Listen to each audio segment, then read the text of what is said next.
Y'all know what it is. It's the usual suspect 650-50 draw. Buy your tickets now for your chance at winning half the pot. Cash App, $, usual 50-50. Tickets on sale for $10 for one, $20 for 3 tickets, and $50 for 10 tickets. Put your desired amount, name or alias, as well as your email address, and your tickets will be set. We announce the winning ticket numbers every other Friday on Supreme Beats Boxing Talk Bullshit on the Beltway, 8:30 p.m. Eastern Time.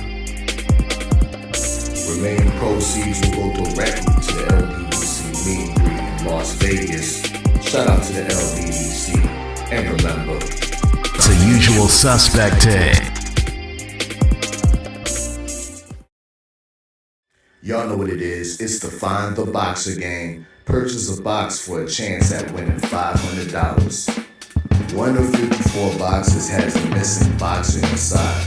Purchase your box for boxes by Cash Apping, $, usual 50-50. Include your box number, name, and email address. Your box number will be confirmed and sent directly to your email. Each box is $20, with a 1 in 54 chance of winning. Remaining proceeds will go directly to the LBDC meet and greet in Las Vegas. Shout out to the LBDC, and remember, it's a usual suspect day.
We offer the best grooming products for you.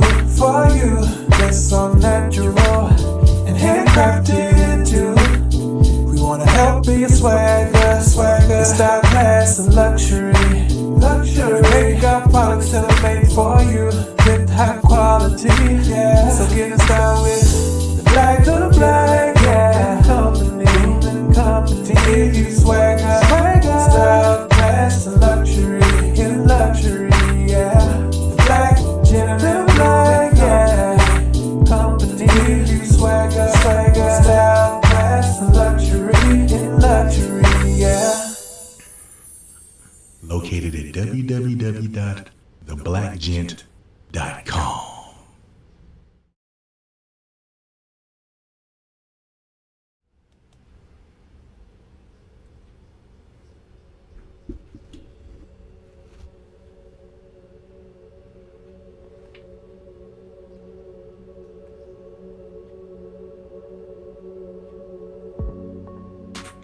Yo,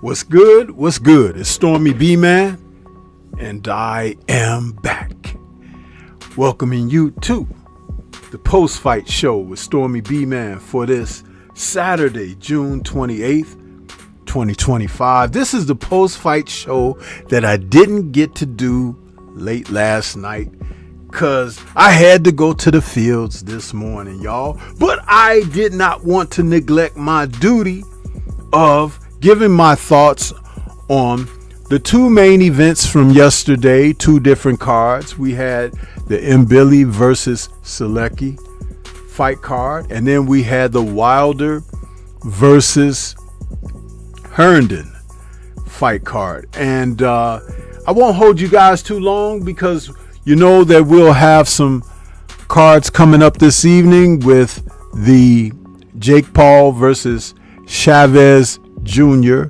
card that'll be kicking off around 7 p.m. Central Time. And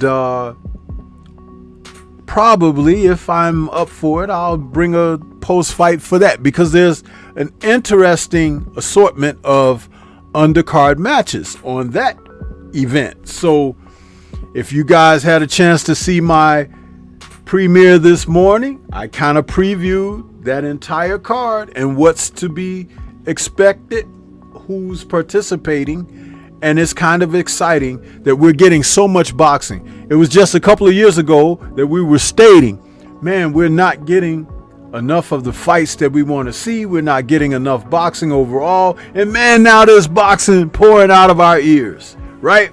So with that being said, welcome everybody. Please smash that like button as you come into the building. As we get ready to talk about the card. Well, I won't talk about the entire card. We're going to talk about the main events because both ended inside the distance and pretty much gave us what we were expecting or at least had anticipated. Yeah. So let me kick it off with a quick roll call, see who we got in the building, because I see the chat is moving right along.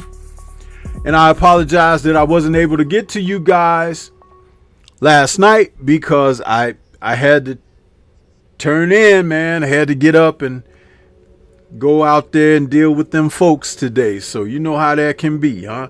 I ain't rich yet. Y'all ain't hit my Cash App and my tip pot and, you know, all of that, you know, listen, there's a way for it to happen, huh? But it ain't happening because, you know, the pot is kind of empty, huh? You can see the dust at the bottom of the pot. So, you know, if y'all were to fill it up, huh? You know what could happen? We might even get to hear a little something, huh? A little something special. You know, when you add to that pot, huh? I don't have to remind you, or do I? Huh? Do I have to do that? Because, you know, hey, when you do, it's like this.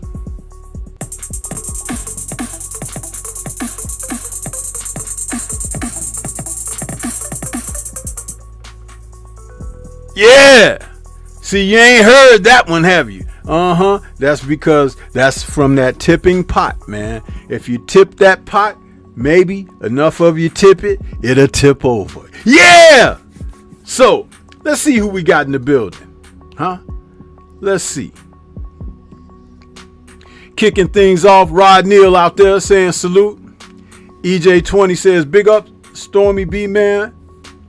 King Styles Productions is out there saying salute. Chilltown Majors in the building saying Stormy salute and chat salute. Mr. Shelton is out there with the deuces and the thumbs up. Appreciate that. A Condo, what's happening with you, brother? He's out there with the mugs cheering me up. Bernard Gilbert is in the building saluting. We got our brother Pac-Man Tay is in the building. Yo, right back at you, bro. How you doing? Macadus Mac of the South in the building saying salute to the Grand Master, Coach Hudson. Listen, let me just say this about Coach Hudson, man. This young brother right here is putting down some tremendous work, man. He done figured out how to make that live chat interactive, and that brother just done took off, man. He done took off. But your subjects, what you covering, brother? Listen, I'm sending people your way to subscribe, huh? Subscribe to Coach Hudson if you haven't done so. He is cooking over there.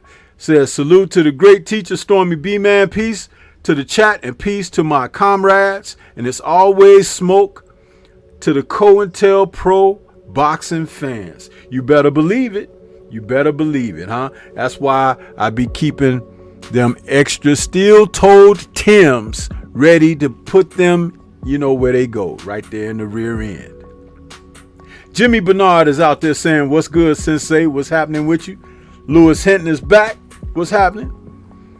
Jimmy Bernard says, Bomb Squad, yeah. And Mr. Shelton is saluting Tay out there. Who else we got in the building? Learn is back with us, saying salute Stormy. Antonio MMA, my brother, is out there saying salute Sensei. The Village Brother is in the building, saluting. And Jimmy Bernard says just subscribe. So Coach Hudson, there you go. You got one, huh? You can't say Stormy didn't send something your way, huh? I sent you a subscriber, huh? Now it's time for him to sit down, shut up, and get some of that educational property over there at Coach Hudson's channel. Yeah, you're welcome. Yeah, so we're going to start off talking about Mr. Sheldon is a trip. Listen, we're going to start off talking about Christian, Mbilli, and Matt. That's M-A-C, Mac. Sometimes, you know, we black folks don't pronounce all of our, letters when we speak. You have to articulate. So Mac Sulecki, was out there in a world of trouble, against Christian Mbilli. the Frenchman, went all oops upside his head, his body, and everything, to the degree that Mr. Sulecki couldn't even get out the first round, you guys. The first round, a body shot, uppercut, and a fade, He got everything. The body, he got a makeover. Because as I talked about it in my breakdown video, I talked about how Mbilli, who's not afraid of contact, he like to get close to you. He want to see what kind of cologne you wear, and then he gonna bang you out of there for wearing something that stinks, That's what he did. He brought Mr. Sulecki to the canvas because he came in there with a style that wasn't prepared for what he had to offer.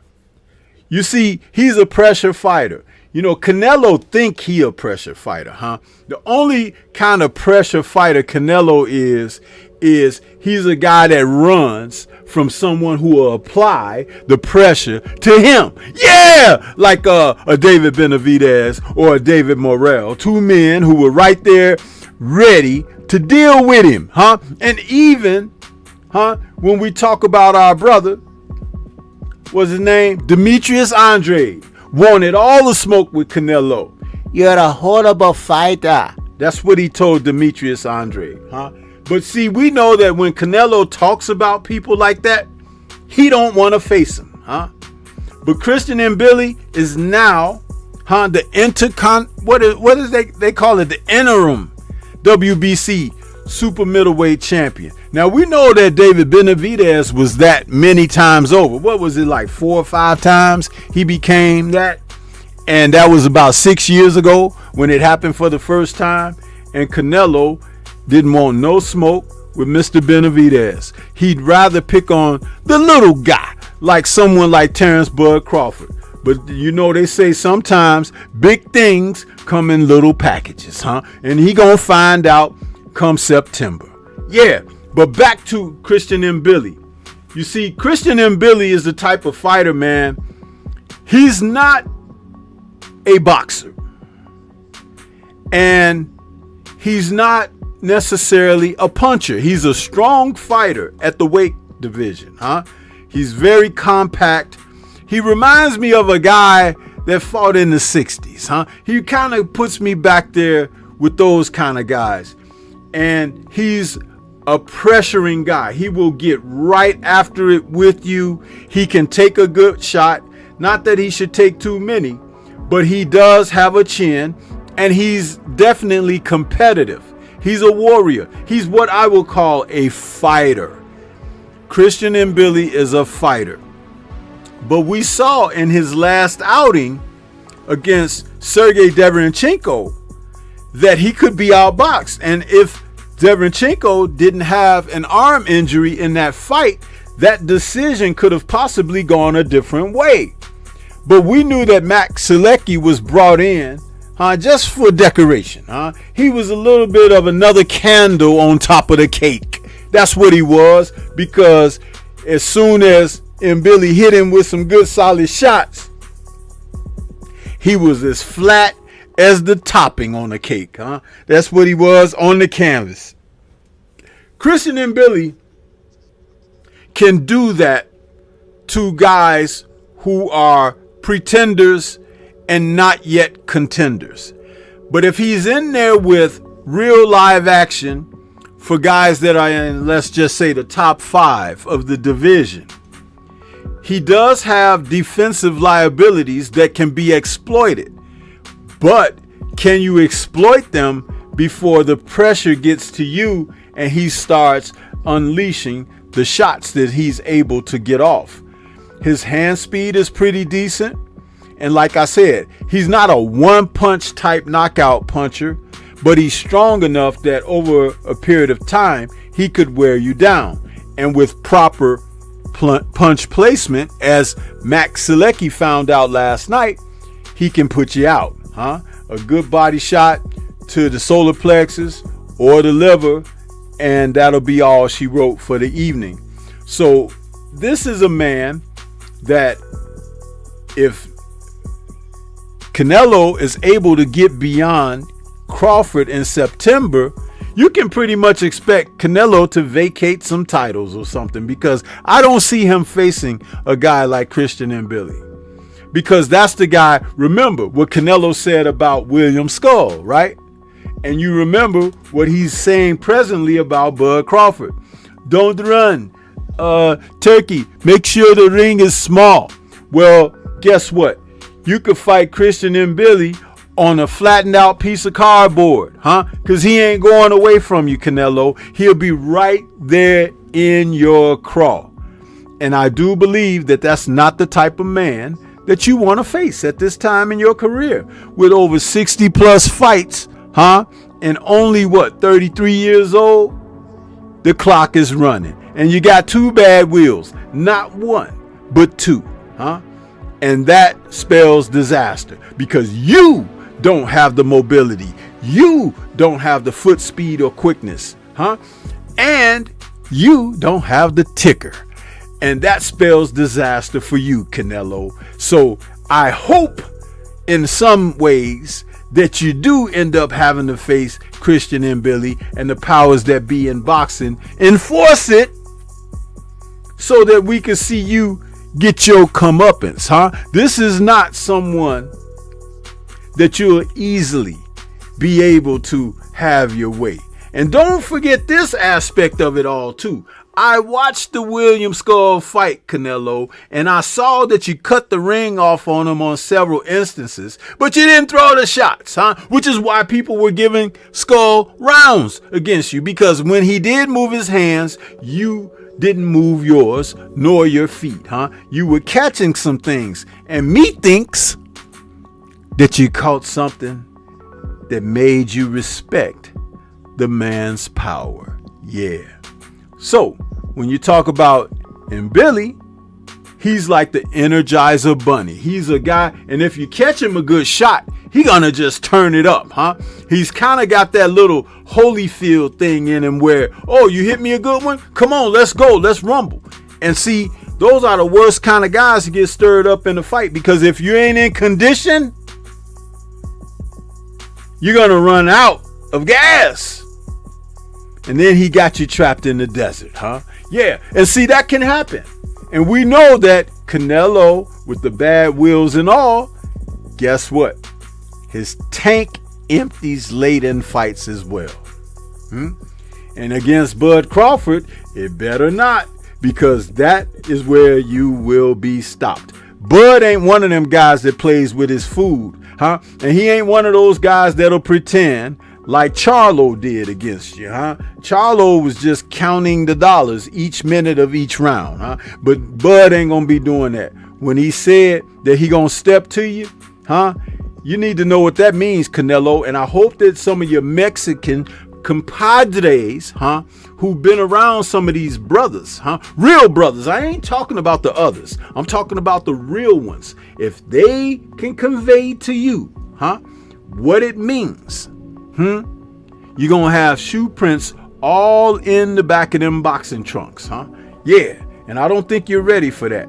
And oh, for shame, the embarrassment if you were to get stopped by Crawford, huh? That is just, oh man, your red hair may turn gray.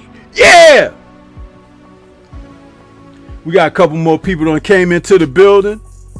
Universal Truth is out there. What's good with you, man? TD Sports Talk is out there. My man Thomas, he says, what's good, Stormy? Salute, bro. How you doing, huh? Yeah. And who else we got out there? David Scott III is back with us. Where you been, man? He says, salute, Stormy B, man. And everybody else is catching up. Yeah, man. So, Mbilli really stepped all into Max Sulecki's behind, man. I didn't even expect it to end so soon like that. I figured he'd get him, you know what I mean? Maybe get through a few rounds. But no, Mbilli wasn't playing. You might as well say he made a statement out of that situation, because, hey, he knew all eyes was on him, huh? And so he came out there like James Brown and turned out the set, huh? He turned it out. Sulecki didn't know what hit him, man. He didn't know if it was 2 of them brothers in there or 6 or 7 of them, huh? All he knew was, ref, when you gonna get to 10, huh? Yeah! The OG Mr. Mon is in the building. What's happening? Isaiah GQ is out there. What's going on with you? Freedom's March in the building. What's going on? That's another brother out there, y'all. Freedom's March, just like Coach Hudson, been kicking the real. I love what you brothers are doing. Keep doing your thing, man. And listen, Stormybman will recommend you guys because you're saying the right stuff out there. You're keeping it on the level. And I'm telling you, man, it's great to hear you younger voices standing on principle, standing on ethics, standing on virtues. And I support that 1000% for you guys. We really appreciate what you guys are doing, man. Keep up the good work, bro. Keep up the good work. Let's see who we got here. We got a Cash App donation. Got to see who this is. Let's see here.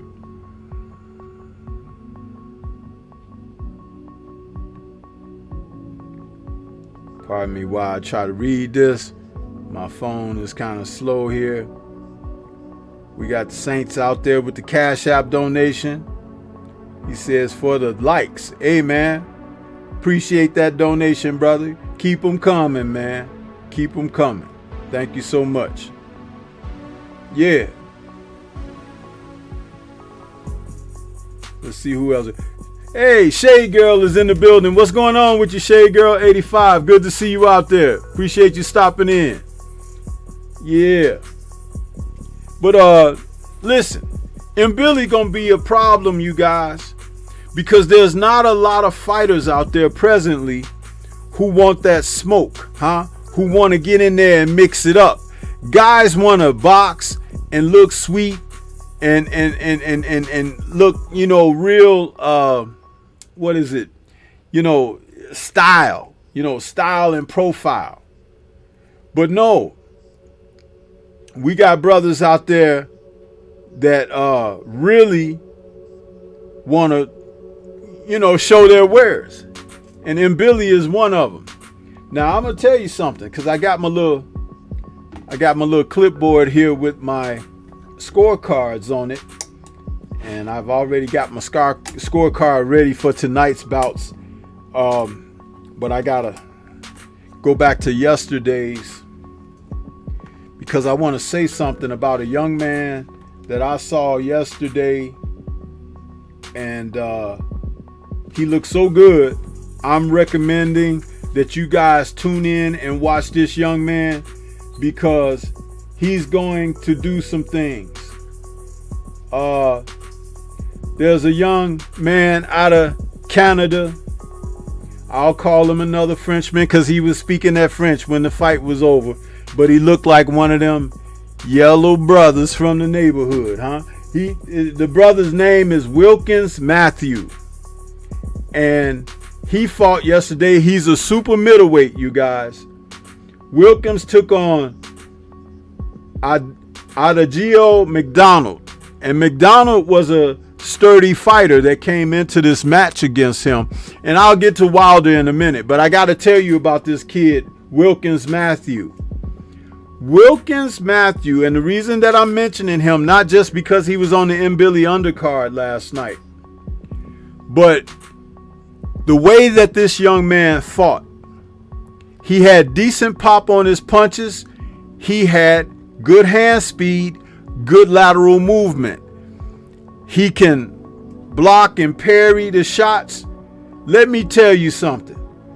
This guy can punch with combinations like Stormy is always trying to tell you that these fighters should be doing. He does not admire his work. He gets in there and he starts running them numbers. And that's the old saying that the coaches used to have. Run the numbers. That means run combinations. Throw your punches in bunches. It was kind of like watching a super middleweight, Muhammad Ali against Cleveland Williams. When that boy started throwing those punches and McDonald couldn't block him, Next thing you, he's catching everything. He had a solid chin, but there were just too many getting in on him. And he put him down and he put him out. He looked great. And the stoppage was a lot like Ali against Cleveland Williams. This is why I tell you guys to watch boxing. Just watch the sport, man. Because you're going to learn some stuff. When guys can run the numbers, put those punches together, you get this kind of result. It's not about going in there and just hitting somebody hard. Because people can brace and prepare for hard shots. They can see you tensing up and ready to get those shots off. No, when you run in combinations and a guy is trying to block this and dip and move out of the way and everything, that pressure of so much artillery coming at him, he has a mental lapse. And what happens is something opens up and then you can get the kill shot in. This is what happens. You see, for example, Shakur Stevenson can box very well. And he likes to score. He likes to score his shots, get his clean shots off, and get out of the way. But what if he was getting 5, 6, and 7 of them off? Do you know what will happen? He has pretty damn good hand speed. He will make the opponent relent, decide, I don't want this. Let me, I got to find a safe place. Let me take a knee. Let me get the hell out of the way. This is what I'm talking about when I say run the numbers. And salute to Wilkins Matthew. I can't wait to see the young kid again. They're talking about this heavyweight over there in the UK. Moses Atuma. Moses Atuma has not had one fight that I've seen, and I've watched about 4 of his fights. I will not lie to you and say I've seen them all, because I haven't. But I've seen Moses Atuma fight about 4 times. And none of those 4 fights that I've seen him battle, that they praise him and wave his underwear tag to flagpoles, I have not seen him perform like this kid Wilkins performed last night. And that was my first time laying eyes on Wilkins. I can't wait to see that young kid again. I called my brother Drew Titan up and I say, please tell me you watching this kid fight. I know what I'm looking at. If you guys like Abdullah Mason, this is that type of talent at super middleweight. You got to know when you see talent and when you see something that's just okay, ho hum. And because he's a Frenchman and he's speaking French over there out of Canada and Quebec, don't be disrespectful for him, because he may whoop your favorite guy. You understand? And he's a young one. I think he only got 15, 16 fights now after last night. But boy, I can't wait to see that kid again. See, this is what I be talking about, man. I be talking about it. James Galbraith in the building saying, what's up, Stormy? It's been a while. Been going through a lot, but salute to you. Salute to you as well. James, keep your head up, brother. We all go through things, but hey, man, this is where you could come and kind of relax yourself a little bit and enjoy some boxing conversation, man. Because the world can be rough on all of us, bro. It could be rough on all of us, and just keep the faith, brother, and keep your chin down, and your guard up, man, and slip the jab. Slip that jab, brother. So yeah, let's see here. Trying to see who else we got here. We got another from the brother Double M out there in the Cash App with the donation. We appreciate you, brother Double M. Thank you so much for your donation, brother. Thank you. And you guys know that in my description box through my Streamlabs, there is a tip option there where you can hit that. That's just another form of a Cash App or whatever, if you click that link, it'll take you right there, and you just follow the instructions, and you can leave a tip on there, and it will show on the screen here. I did a makeshift donation early in the show. Yeah, I got you. Freedom's March. I got you. Thank you, brother. Yeah. Yeah, Freedom's March. Yeah, man. See, sometimes they put your government name in there, and I don't like to, be disrespectful and call brothers out their government name. They might, be, working for ICE, huh? And don't want nobody to know. Yeah. Notice how I switched that up. Working for ICE. Yeah. Tay-Tay, the real queen of MMA and combat talk. What's going on with you, Tay-Tay? Good to see you out there. She says, hey, chat. What's going on?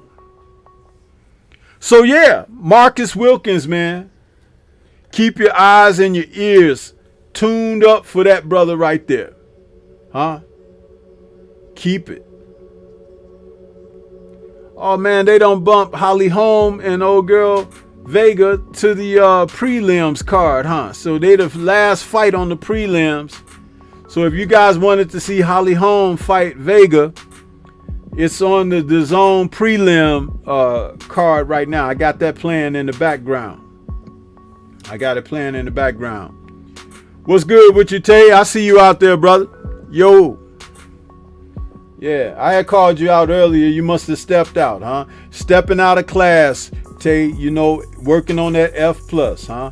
Yeah, you got to stick around, man. Otherwise, you're going to miss, huh? Going to miss something. I ain't got to talk about Deontay yet, but I'm about to. Warm it up. I'm about to. Because that's what I was born to do. Yeah. So, we got this other card that took place yesterday was the return to the ring of the Bronze Bomber, huh? We got a chance to see Deontay Wilder come back because we seen that the brother had been out for about a year. And let me just say this, man. It's always good when Deontay is active in the sport of boxing. It's always good, man, because you know what? Even though people be hating on him, just like they hate on Devin, huh? It's something about his aura that stirs people, huh? And for a while there, Deontay was one of the faces of boxing, even though they didn't want to say it, huh? They didn't want to admit to it. But it was true. Huh? It was true. Let me see here. We got see PayPal. Yeah.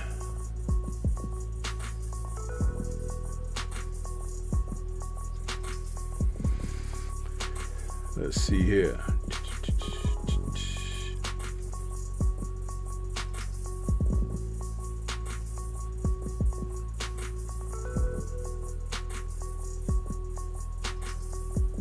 Yes, sir.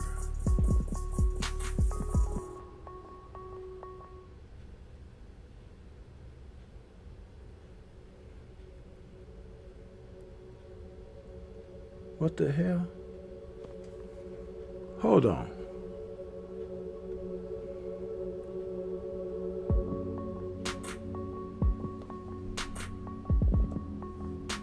This is not right.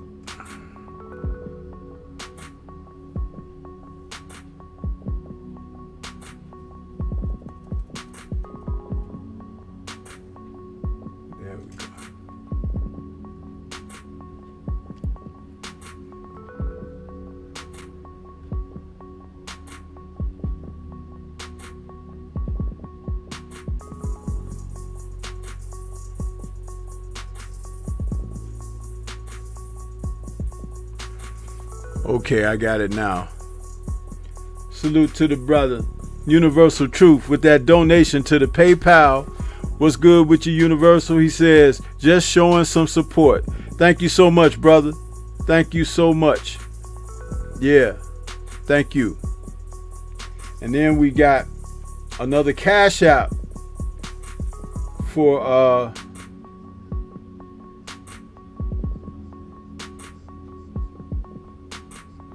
I ain't got my glasses on. Is that the brother Jimmy Bernard out there? Cash App. Appreciate you, man. Thank you so much for your donation, man. You see, you guys are showing up for Stormy this evening. I appreciate that. I really do. Yeah. Freedom's March. You guys showing the love this evening. Thank you so much.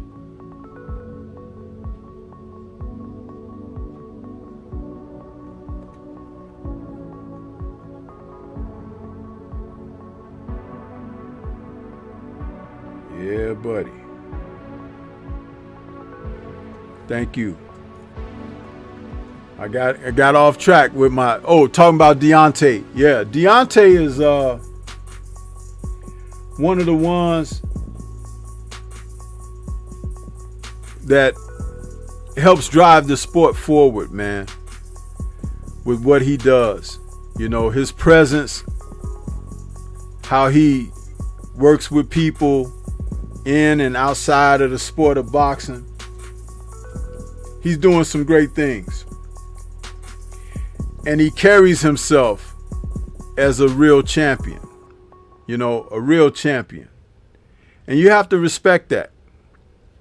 There's a lot of people to not respect out here in the sport, but Deontay is not one of those. Deontay is one, and I have said everybody that's out there in the sport of boxing don't deserve that type of support, but this man, he's earned that from me. You know what I mean?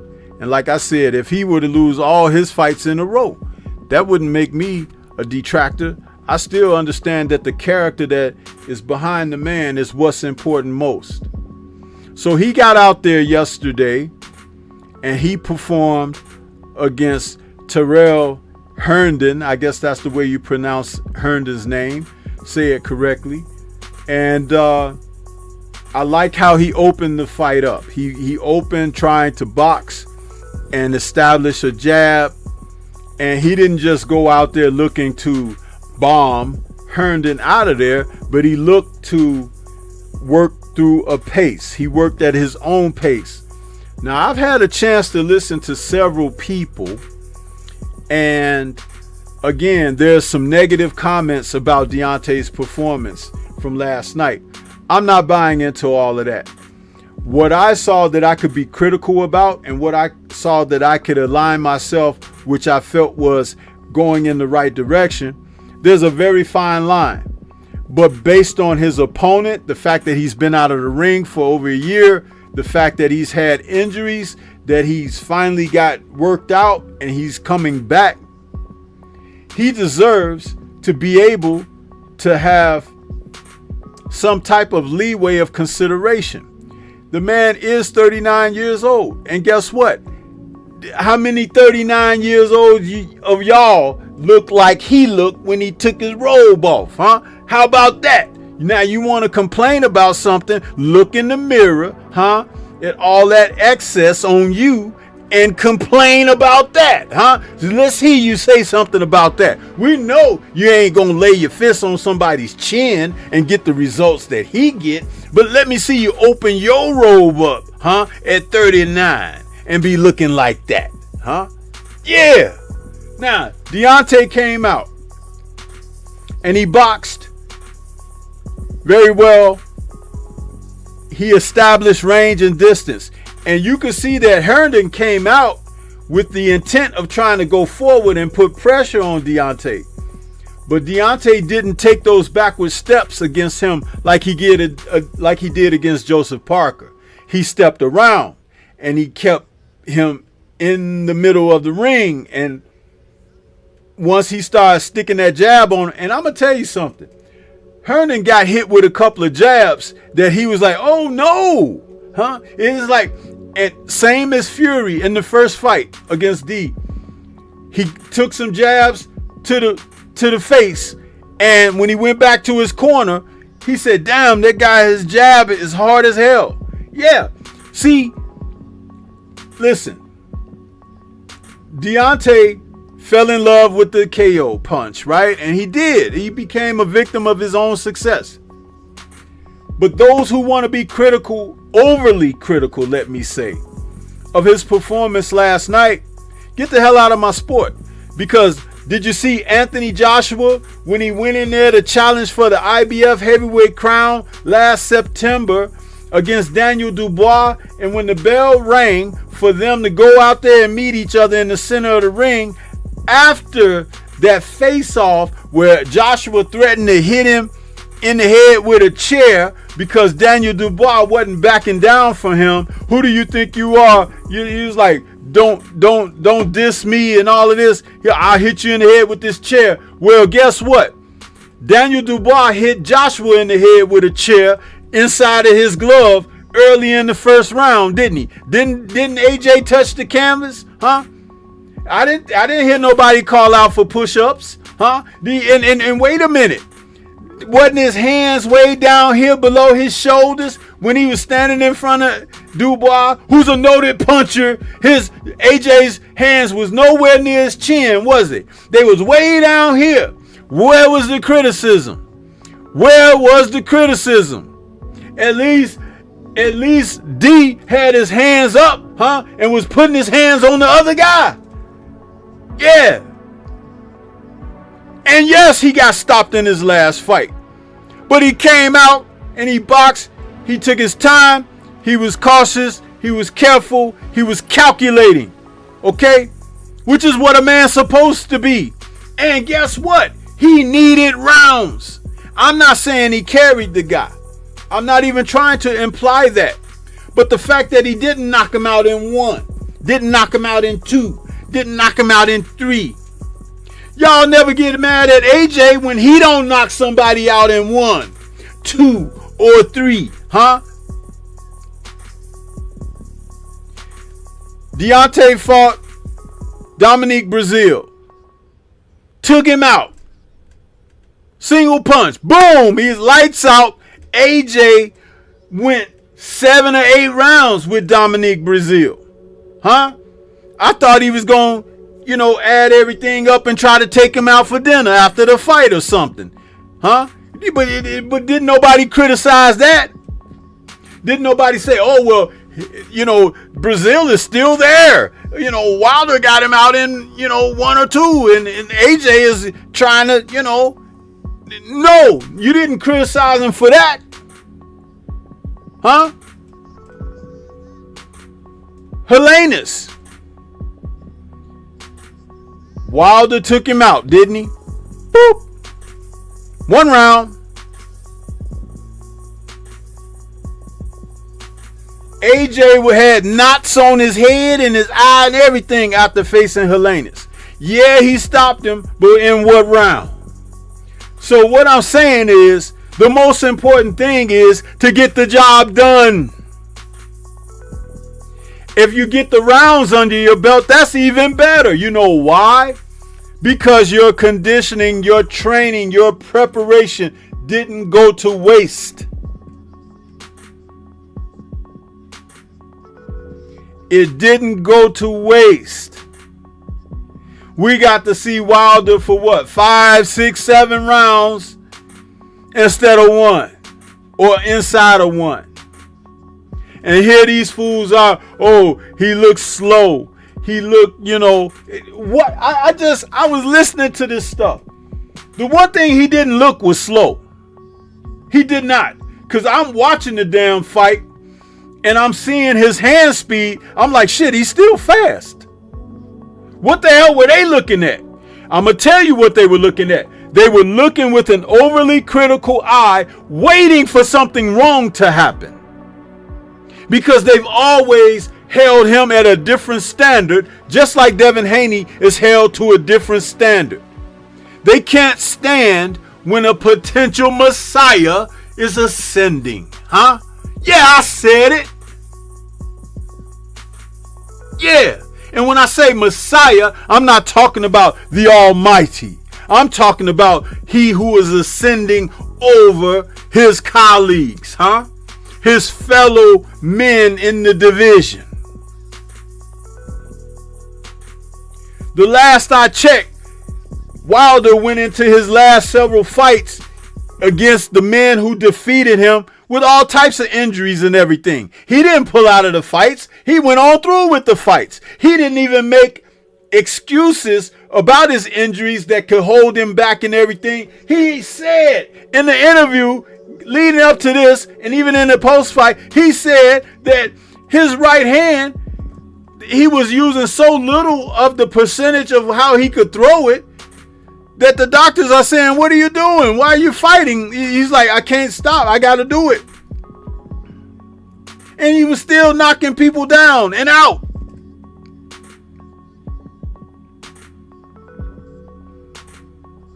Dude, I can bang my finger on the drawer and I'm hurt. I might call off the next day. You understand? This man is going in there. He fighting Joseph Parker, who done fought like 25 times before facing Wilder. He's fighting Zhilei Zhang, who's been fighting all these other top guys and fighting regular. And D done had a year off, a year more off in between fights with injuries and everything, personal situations going on. And he's still stepping right up to the plate to fight these guys. Where all the other fighters doing? AJ got knocked out last September and he still ain't came back yet. Why? Why?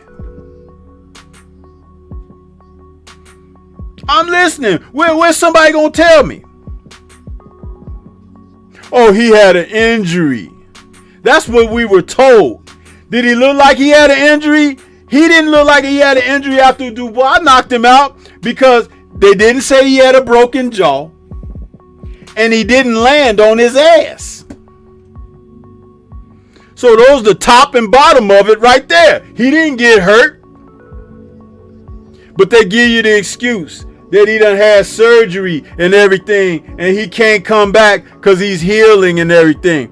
Hey, listen. Pride heals faster than a broken ass. You understand? And his ass was broken against Daniel Dubois. And it ain't healed yet. You know why? Because you saw him with it tooted up in the air when Dubois knocked his ass out, right? Yeah, he's a bottom. Ooh, did you say that, Stormy? Yes, I did. You know why? Because he didn't never want to prove he was on top when he had the belts, and he should have faced Wilder over 8 years ago for undisputed. Turned down a $50 million, all his, guarantee. Where's the criticism at? Where's the criticism?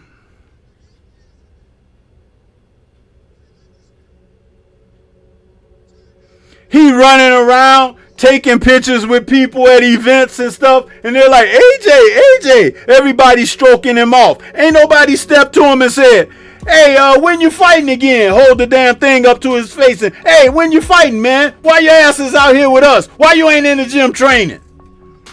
Nobody. They ain't holding him accountable for nothing.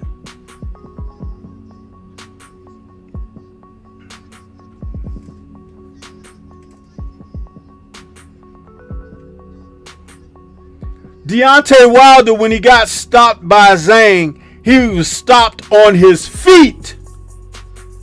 Don't you forget that. He was on his feet. In other words, he got up. Yeah, he was wobbly, but he got up. You know why? Because a man that'll stand for something, sets an example. A man who lays down, that means you can walk on him. Did Daniel Dubois walk on Joshua or not?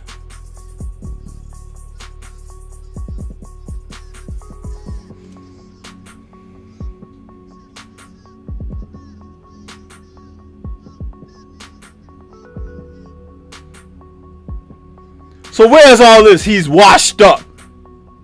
I don't give a care if he faces fighters like Terrell Herndon, and Herndon is not a top fighter by any means. He's not. But I don't care if he faces 4 or 5 or more of them in a row. He's earned the right to do that. Look at the last 6 fighters he's faced in his career. Just look at them. Let me pull up his box rec in case y'all can't read. Huh? Yeah, I'm going to help you out even on that, huh? Because there's some people out here, they can't read. Yeah. Deontay Wilder.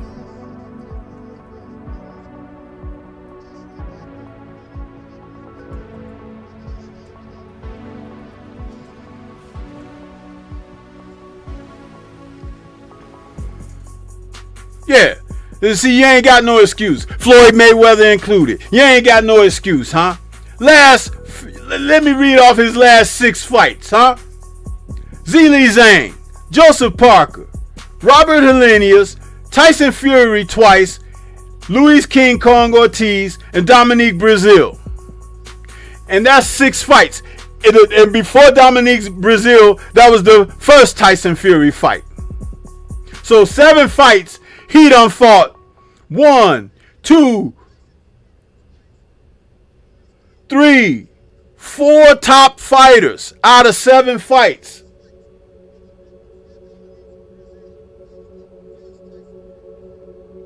And like I said, going into a lot of those matches with injuries and everything. Injuries. Never spoke of. How many of y'all was around when Deontay entered the ring to fight one of his opponents and he had some damn, 2nd-degree burns on his arm and everything?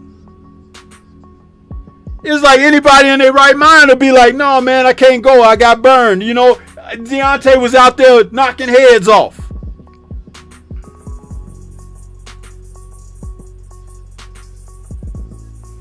You just don't know who to root for because you listen to the bull crap online. The taco head dude, that dude over there on the West Coast that be wearing them dark shades, who be biting other people's content, and all these other fools that's out here, that you be listening to them morons. Morons.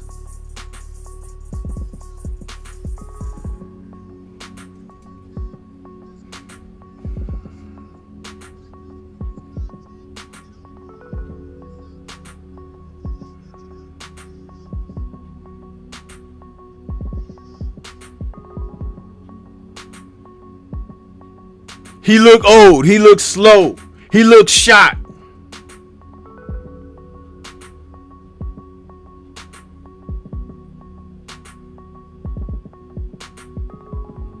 He looked like a damn fighter to me. And if he had gone out there and knocked this guy out under 60 seconds, y'all would have been complaining about that. Oh, well, that guy couldn't fight, and that guy shouldn't have took the fight, and that guy, he should have fought a better opposition. He's been fighting better opposition. And then when he wanted to fight your boy, AJ and his manager and slave master wouldn't let it take place. They used him a couple of years ago on that damn fight card in Saudi Arabia. Made y'all think that they were going to fight. I knew they wasn't going to fight. Deontay was hopeful that they would fight, and many people was thinking that it was going to be a fight, but I knew they weren't going to fight. Hearn used Wilder, his reputation, to build that card, the Day of Reckoning event over there in Saudi.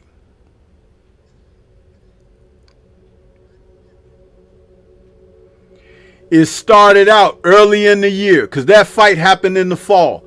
It started out early in the year. AJ is going to face Wilder.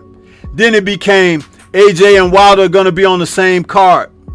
Then it became AJ was fighting somebody different and Wilder is fighting somebody different with the idea of them facing each other next. They ran the old scam on your ass. And when Wilder dropped the decision to Joseph Parker, his fight with AJ wasn't contingent upon winning. They still could have faced each other because Turkey wanted to make the match. It was about the quality of the matchups, the names. AJ was ready to retire that night. He had told his people, I don't think I'm going to fight anymore.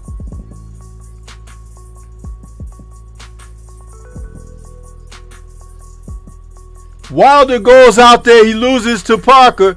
AJ comes out and fight a spirited fight against, who was that? Was that Otto Valine or whatever? He comes out and his spirit is up because Wilder lost.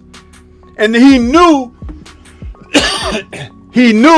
that would be an opportunity for him to get out of the fight with Wilder now. Because all he have to say is like, oh, he lost. He was supposed to win. He gave y'all the impression that was how it was going to go down. But that wasn't the deal. The deal was they fight next, win, lose, or draw. Tay Jones is out there in the chat. He could tell you. He was over there with him. He heard AJ.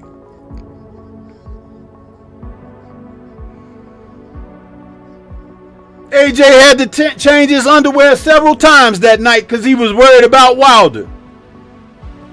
And Wilder did him a favor because by losing that decision to Parker, they did one of these. Whoo, wiped his brow. Whoo, and then wiped his ass. Huh? This shitty ass.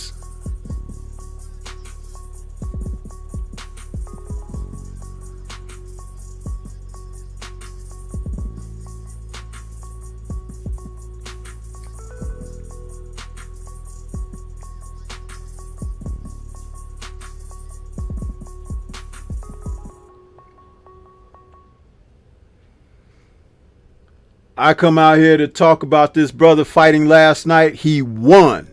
At the end of the day, that's what matters, isn't it? Winning is all that matters. Not at all costs, because there are rules to the game, right? So for those who want to say it by any means necessary, sit your ass down somewhere. He won, and that was the main thing. He won the fight. And he moves forward.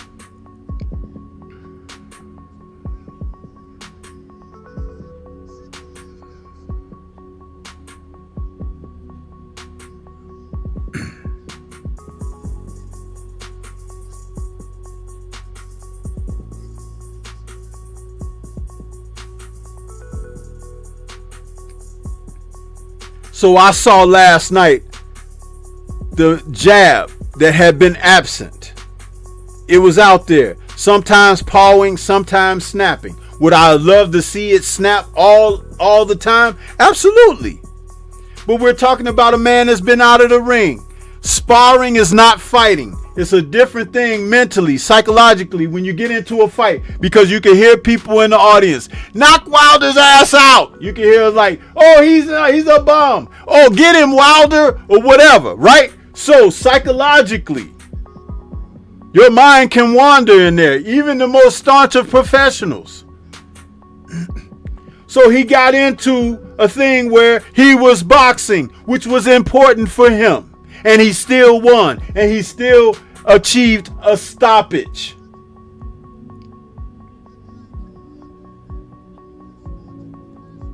But AJ couldn't hear shit. When Dubois was going upside his head, he couldn't say, get your damn hands up. Put your chin down. Stop playing up to the crowd, pumping and thumping your chest, and fight, motherfucker, fight.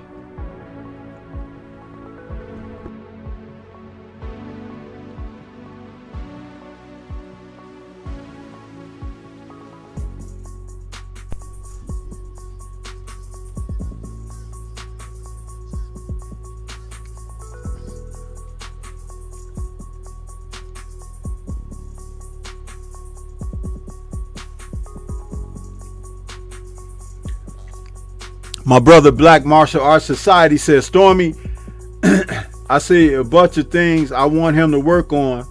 I think he should take 10 fights like this first.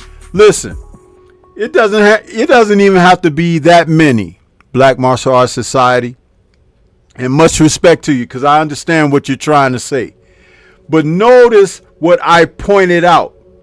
He went several rounds by boxing and everything after being out of the ring for a year. He didn't go out there and try to rush a fight, rush a knockout. He didn't overly engage, and he got a chance to work on some things. And yes, he's pumping the brakes now, and he's going to take another fight or whatever. He's not going to let them lure him into the tough fights so he could be cannon fodder for other people. You see, they thought AJ was going to have a clear path to becoming a 3-time heavyweight champion, with Wilder sidetracked with his losses to Parker and Zhang. But did AJ fight Parker or Zhang? No, he did not. He didn't even fight Hrgovic. And if Wilder had been victorious over either of those guys, Parker or Zhang, he would have fought Hrgovic himself too. So what you're looking at is Wilder is doing, what do they say when Earl had the belts at welterweight and Bud had one belt, and they were saying Earl was doing all the heavy lifting? Well, Wilder was doing all the heavy lifting in the heavyweight division, and ain't nobody acknowledged that shit. But I'm here tonight to tell you that's exactly what he was doing, the heavy lifting. But AJ the motherfucker with muscles.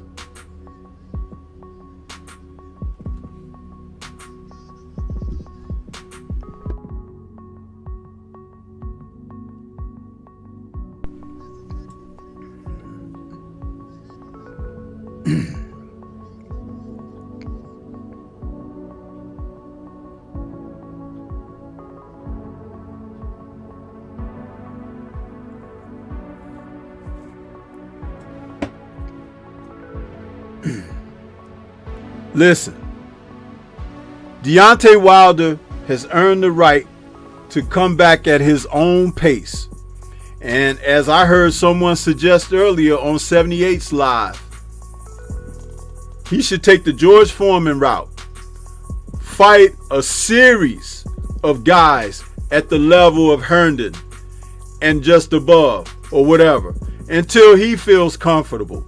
And if he fights frequently, he will feel comfortable. That's what he has to do. He has to get busy. That's all.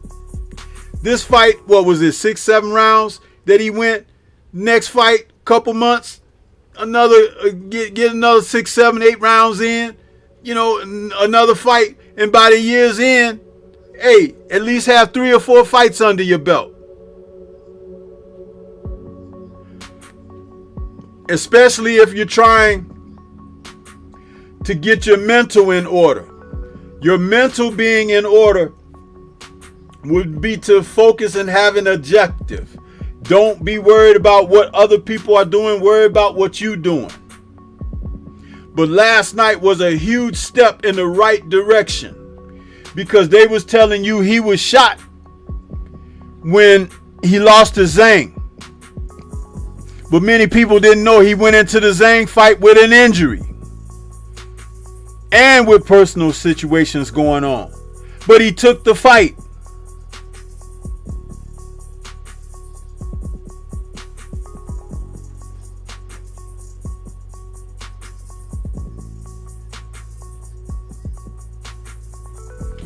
Messenger 215, why in the hell would he go to Bridgerweight? Why? He weighed 225 last night. Why would he go to Bridgerweight? I want to know an answer to my question to you, brother. Why should he go to Bridgerweight? Huh? Should you go back to junior year in high school? Wherever you are in life right now, should you go back to your junior year in high school and sit in the classroom? Should you? Maybe so, asking a question like that.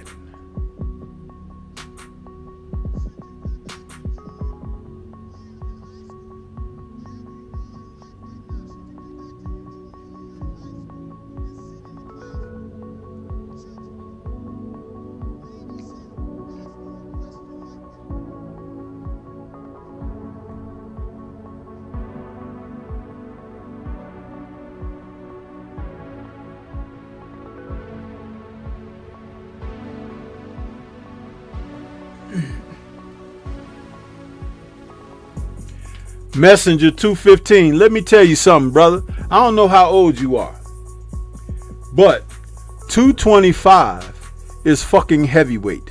You just had the undisputed champion, 225, 228 actually, couple pounds. First fight he was 224 or something like that. Second fight 228. He just whooped Tyson Fury ass twice. Alexander Usyk, a former cruiserweight. So let's not get all in a tizzy over some bullshit, huh? Because that division was created because of Wilder, Bridgerweight. Because he was embarrassing the heavyweights. It took them cheating this man out of his title for him to lose. And guess what? Even after all of this that they did to him, he's still here. He's still here. This is what you don't understand. I just opened up talking about him from last night's bout, that what they've tried to do to him. And he's still here. Where the fuck is AJ at? Still walking around with bandages on his ass, huh? But they can't put bandages on your heart.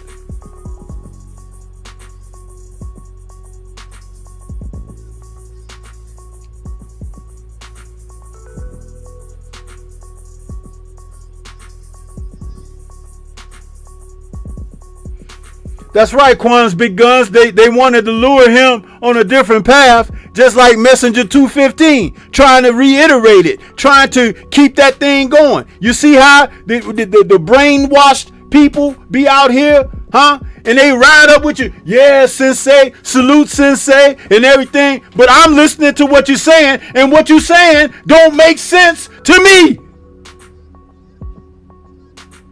Take that mess somewhere else. I've been sitting up here for the past 20 minutes talking about the fact that they've been trying to say how bad and shot the man is. If Terrell Herndon had knocked Joshua, if Terrell Herndon had knocked Wilder out last night, then I would be like, oh man, that's tough. You know, I don't know. He should hang it up.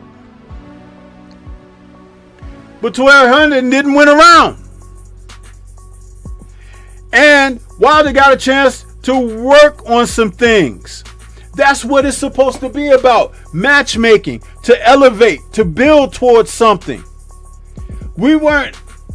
I wasn't anticipating him coming back just to knock this guy into tomorrow and be like, oh yeah, Wilder's back now. No.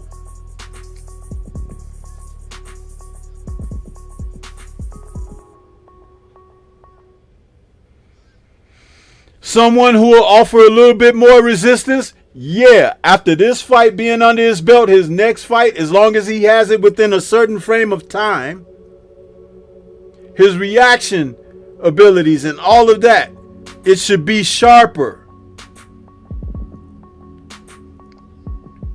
I saw some deficiencies last night, but I can attribute it to ring rust. But I am not going to attribute it to age, because we were talking about a man who hasn't sustained a lot of damage. He had a couple of rough fights with Fury, especially with Fury more than likely juiced, and also with some help, that they don't want to acknowledge. But outside of that, he's been knocking everybody else out. Everybody. So he ain't been going the distance in rough battles or nothing like that. So he is a good 39 years of age. But you think he should go to Bridgerweight? Man, if you don't get all the way the hell up out of here with that foolishness.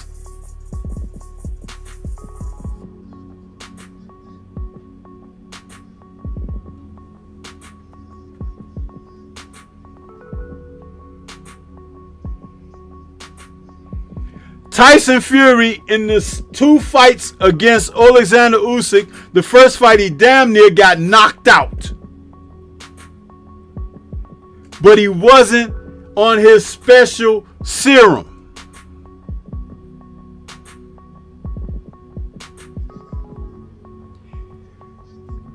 Usyk would not have fought Fury in the UK like he's getting ready to do Dubois. Dubois does not have a track record of popping dirty and cheating. Fury does. In Saudi, Fury couldn't cheat. In Ngannou and Usyk twice, you get to see the real Tyson Fury. If Deontay Wilder had faced that Tyson Fury, it would not have been a need to fight him 3 times because once was enough. Just like it was originally in their first fight, but the referee cheated.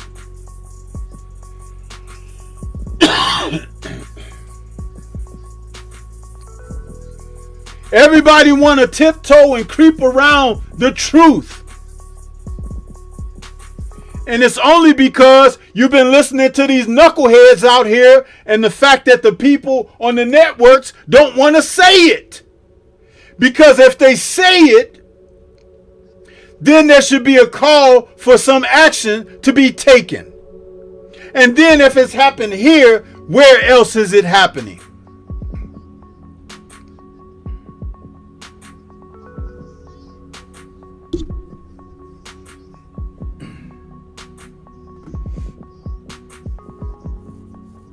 And Messenger 215, you was just asking, I'm just telling you. And I'm telling you like it is. And I speak with passion and emphasis because they did this to one of us, one of our own. And you should be in an uproar about it. You should not be worried about him going down to a lower weight class. You should be talking about bring all the cheaters' ass. Get them all out of the damn sport. They did the same thing to Devin Haney. When you gonna get mad? When you gonna have enough?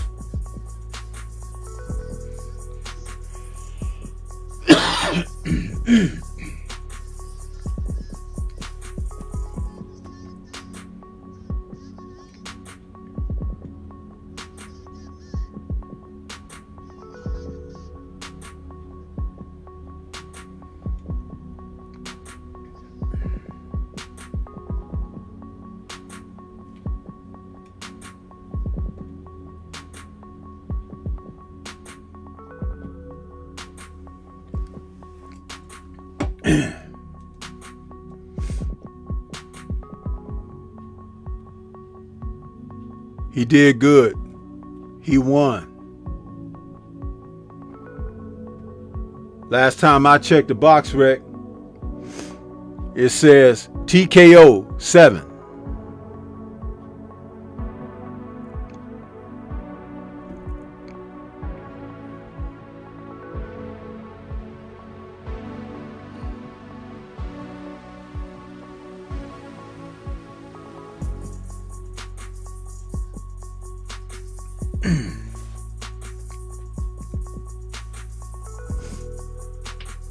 And let us not forget, when he had the WBO belt, Joseph Parker wanted no parts of Deontay Wilder back then.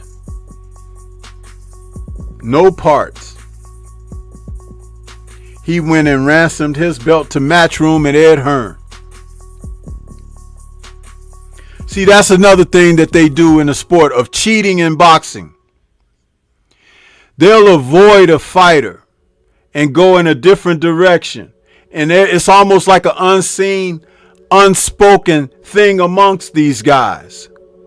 They make the silent agreement to go in a different direction instead of facing the man who's there, because they don't want to give the legacy to the man. They'll vacate a title and move away. And they'll wait till they have a fight signed and ready, or about to fight a day or so before or a couple days after. If you think I'm lying, you go back and you look at Caroline Dubois, and she's talking about Katie Taylor. When Caroline got this belt, it was a vacated title that Katie Taylor vacated after Caroline was signed to fight her next opponent. and it was after the fight, and then Katie vacated. In other words, Caroline could have fought for the vacant title, which would still be tainting the legacy because you're not winning from the previous title holder. So you don't really gain much merit by picking up a vacated title. That's what I'm trying to say. It happens a lot in the sport of boxing. Boots just moved up to 154, so he's vacated the 2 belts he had. Now somebody's going to fight for those belts, but they're not really a champion because they didn't defeat the previous title holder for having the title.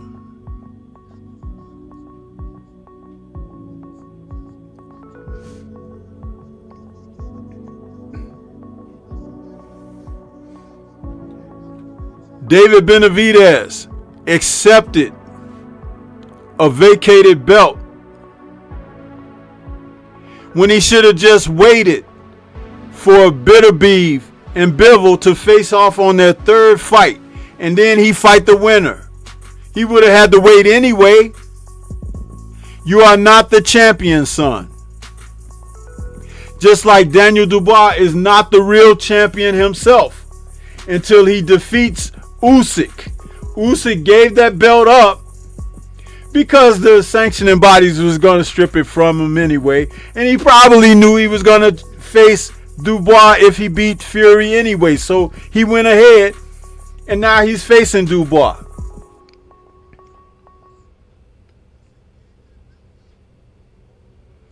You guys need to use your thinkums, man.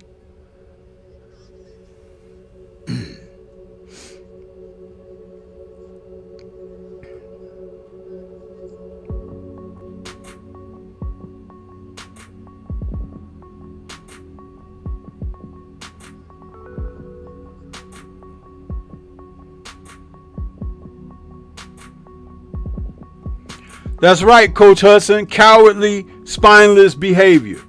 Guys don't want to fight the champion or title holder. They'll wait till he vacates, and then I'll fight a bum or a lesser guy for the vacant title. That's not a champion.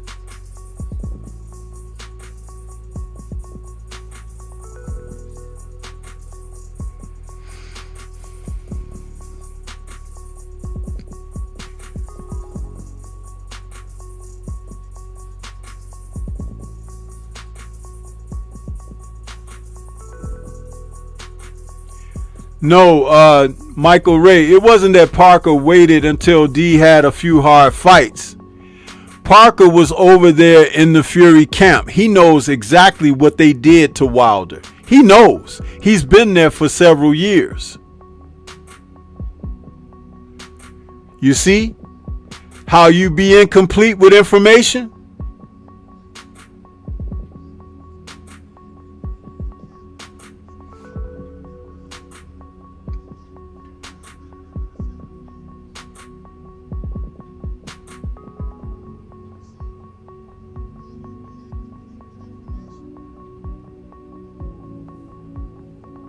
That's just like when Guillermo Rigondeaux was doing his business down there, and all those fighters vacated and left the weight class to not fight him.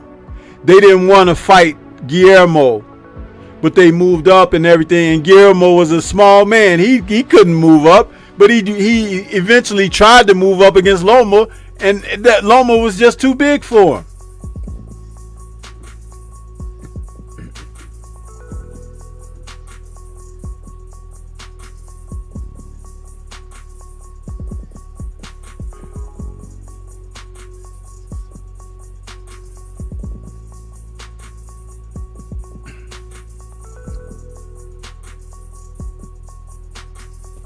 I have not told one single lie during this broadcast on these fighters.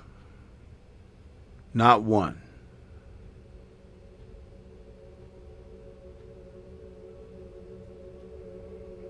But hey, we got about 8 minutes before the Paul Chavez Jr. card starts. I'm going to get ready to get on out of here. I appreciate you guys for tuning in. You know, for those of you that came late, go back and catch the replay, because this was a barn burner right here. I was not shucking and jiving on here. I was doing the damn thing. You understand? Because that's what it's supposed to be. Putting it down, keeping it real. Deontay Wilder won. That's what's most important. On to the next.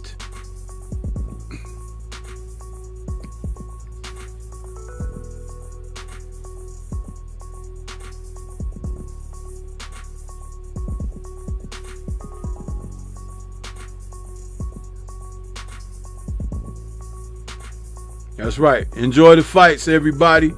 Now it's time to hear from my man, the Focus Ball.